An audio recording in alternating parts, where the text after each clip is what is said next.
Le niveau 1, dans lequel nous nous trouvons actuellement, permet d'appliquer sans sélection préalable toutes les fonctionnalités disponibles. L'interface de ce niveau 1 propose 4 barres d'outils, celle du haut, celle de gauche, celle de droite et enfin celle du bas. Les barres d'outils du haut sont reproduites dans la partie gauche, mais cette fois-ci avec une aide vocale. Ce bouton permet d'effacer tout le texte. Et enfin, je déploie la troisième barre. Nous allons maintenant parcourir quelques-unes des commandes. Elles s'appliquent sans sélection des objets.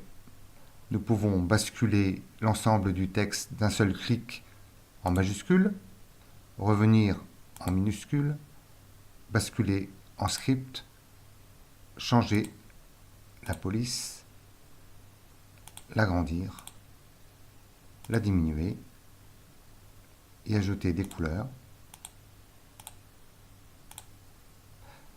la mettre en gras, souligner, italique, revenir sur la mise en forme, enfin changer la justification.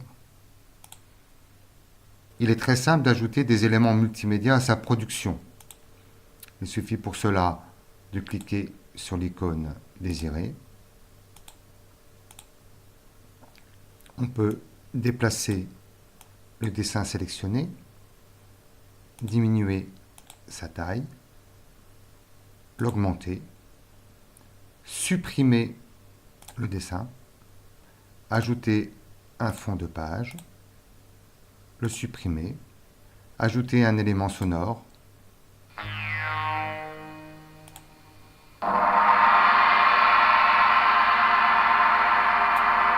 le supprimer de la même manière.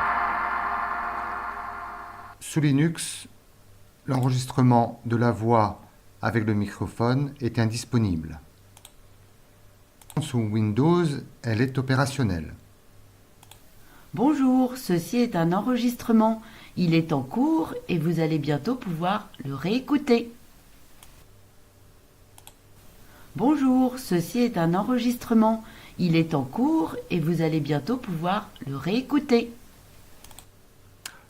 Je supprime l'enregistrement de la voix. Comme indiqué dans la présentation, le texte peut être lu par une voix de synthèse. Rendez-vous en bas à gauche, cliquez sur le bouton de lecture. Ceci est le niveau 1. Toutes les modifications sont appliquées sans sélection préalable du texte ou des objets. On peut accélérer la vitesse de lecture. Ceci est le niveau 1.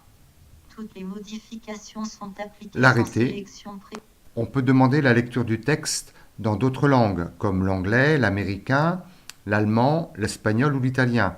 Nous allons maintenant nous intéresser à quelques fonctions utiles. Par exemple, celle qui permet d'effacer tout le texte. Une boîte de dialogue de confirmation est présentée à l'utilisateur. Nous pouvons revenir sur notre décision ou la rétablir.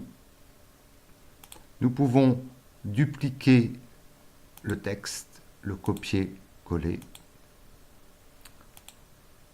Notre jeune écrivain a terminé son œuvre. Il est maintenant temps de songer à l'enregistrer. Pour cela, il faut se rendre sur l'icône Enregistrer un document. Nous allons écrire son prénom. Attention, sous Linux, les majuscules, les accents ont de l'importance. Une petite aide vocale. Tu dois écrire ton prénom pour ouvrir ou enregistrer un document.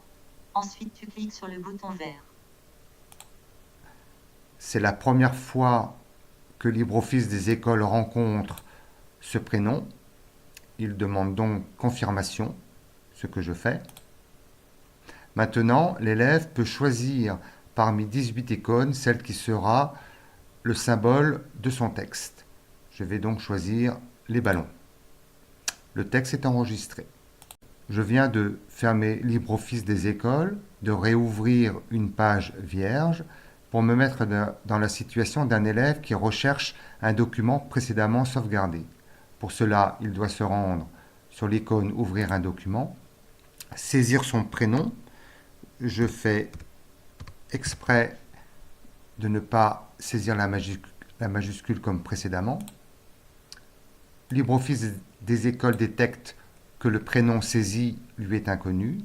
Je vais donc annuler cette saisie et la recommencer afin de lui indiquer le bon prénom.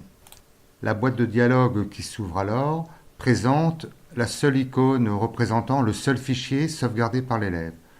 Je le clique afin de retrouver le texte précédemment sauvegardé. Il est évidemment possible d'imprimer son document en cliquant sur l'icône « Imprimer le document ». Une boîte de dialogue demande confirmation de ce choix et offre aussi une aide vocale. Es-tu certain de vouloir imprimer ton texte? Si oui, clique sur le bouton vert, sinon, clique sur le bouton rouge.